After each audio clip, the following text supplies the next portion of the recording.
Computer based IELTS আসার পর আপনাদের অনেকের একটা কোয়েশ্চেন যে ভাই রিডিং এর ক্ষেত্রে কি করব, অনেকের মনে অনেক ভয় ঢুকে গেছে যে রিডিংটা আমরা কিভাবে সলভ করবো এটিসিটিসি, এবং আসলে রিডিংটা দেখতে কেমন কম্পিউটারে। সো আসলে আমার মতে কম্পিউটার বেসড আইএলটিএস এর যে রিডিংটা, এইটা আমাদের পেপার বেসড রিডিং থেকে অনেক বেটার। আপনি অনেক ইজিলি এখানে আনসার করতে পারেন, অনেক ইজিলি আপনি কিওয়ার্ড মার্ক করতে পারবেন। আপনার জন্য সব কিছু অনেক অনেক বেটার হবে। সো প্রথমে আপনাদেরকে দেখায় যে ইন্টারফেসটা কেমন হবে। এটা হচ্ছে প্রথমত আপনার এখানে উপরে একটা টাইমার থাকবে, 60 মিনিটের একটা টাইমার। সো আপনার এখানে প্যাসেজ তিনটা, so passage one, passage two, passage three. So এখানে আপনি নিচের এখানে ক্লিক করে প্যাসেজ তিনটা প্যাসেজে আপনি ব্যাক অ্যান্ড ফোর্থ ঘোরাফেরা করতে পারবেন। 60 মিনিটের ভিতরে আপনি যে কোনো সময় যে কোনো প্যাসেজ থেকে আনসার করতে পারেন। ফার্স্টে যে আপনার মনে হয় যে আমি প্যাসেজ ওয়ান থেকে আনসার করবো, আপনি প্যাসেজ ওয়ান থেকে করতে পারেন। দেন প্যাসেজ টুতে মুভ করতে পারেন, সেখানে আনসার করতে পারেন। প্যাসেজ থ্রিতে মুভ করতে পারেন, সেখানে আপনি আনসার করতে পারেন আপনার মন মতো। এখানে আপনার আনসার করা অনেক অনেক অনেক ইজি নর্মালি পেপার বেসড থেকে। কারণ হচ্ছে আপনার যদি মনে থাকে তাহলে পেপার বেসডে কিন্তু আমাদের ওয়ে হচ্ছে কি, আমরা ফার্স্টে হচ্ছে নর্মালি আমাদের কোয়েশ্চেনটা দেখি অ্যান্ড হচ্ছে আমাদের প্যাসেজটাকে আমরা দেখি।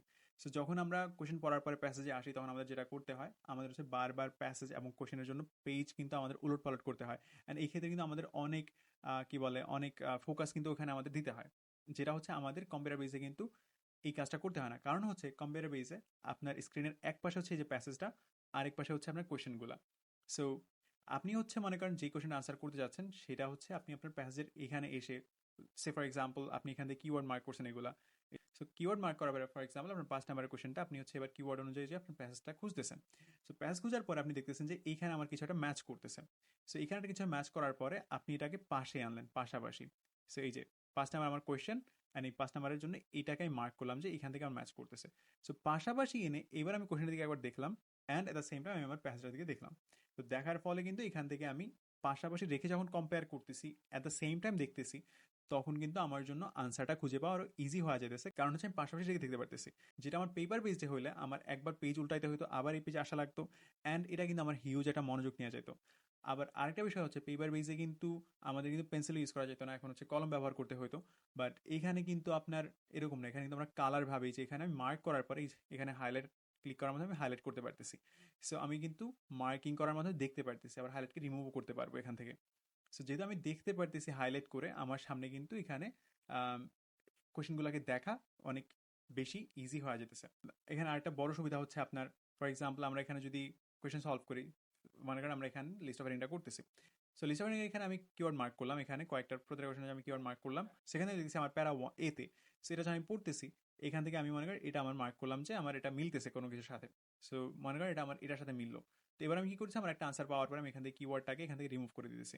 রিমুভ করে দেওয়ার পর আমার কাছে কিন্তু কিওয়ার্ডের সংখ্যা আস্তে আস্তে কমে যাইতেছে। সো যতটা কোশ্চেন আমি সলভ করতেছি ততটা আমি কিওয়ার্ড সংখ্যা কিন্তু আমার কমে যেতেছে। সো এগুলাকে যখন আমার কমে যাবে, আমার জন্য ফোকাস করা, কিওয়ার্ড মনে রাখা, বাকি কম কিওয়ার্ড মনে রাখতে হইতেছে, এগুলো মনে রাখা অনেক ইজি হয়ে যাবে, যেহেতু আমি আমার যেগুলো মার্ক করছি মার্কটাকে আবার উঠে দিতে পারতেছি। সো এইসব কারণে অ্যান্ড হচ্ছে আমার মনে করেন আবার যেটা আনসারটাকে আমি এখান থেকে কপি করে আবার হচ্ছে এখানে পেস্ট করতে পারতেছি, শূন্যস্থান হলে শূন্যস্থানে এখানে আমি এখানে পেস্ট করে দিতে পারতেছি। সো আমার কিন্তু আবার লিখা লাগতেছে না, এখানে টাইম কম যাইতেছে।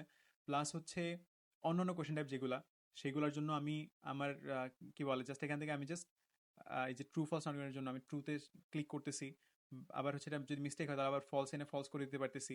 সো আমার আবার ট্রু ফলস আর্গুমেন্ট এগুলো লিখাও লাগতে পারতেছে না। তো এই জন্য বলবো যে যদি একবার কম্পিউটারের সাথে ইউজড হয়ে যেতে পারেন এবং হচ্ছে যদি টাইপিংয়ে ভালো হইতে পারেন, তাহলে দেখবেন যে আপনি নিজেও বলেন যে আসলেই ভালো হয়েছে যে কম্পিউটার বেসড টেস্টটা আমি দিতেছি, কারণ আমার মার্ক এখানে আরো বেশি মার্ক আমার উঠাইতে পারতেছি। আর যদি আপনারা সবকিছু অনেক ভয় থাকেন অ্যান্ড হচ্ছে কারো আন্ডারে প্রিপারেশন নিতে চান, তাহলে আমার সাথে যোগাযোগ করতে পারেন। আমার স্টুডেন্ট কিন্তু অলরেডি সোফার আছে ব্যান্ড 6 থেকে 7.5 পর্যন্ত স্কোর করছে। সো আশা করি আমার 3 মাসের যে ব্যাচটা বর্তমান চলছে, এটাতে আপনি অনেক ভালো করতে পারেন ইনশাল্লাহ। নাম্বার হচ্ছে ডিসক্রিপশনে দেওয়া আছে। তো দেখা হচ্ছে নেক্সট কোনো একটা ভিডিওতে ইনশাল্লাহ। আসসালামু আলাইকুম।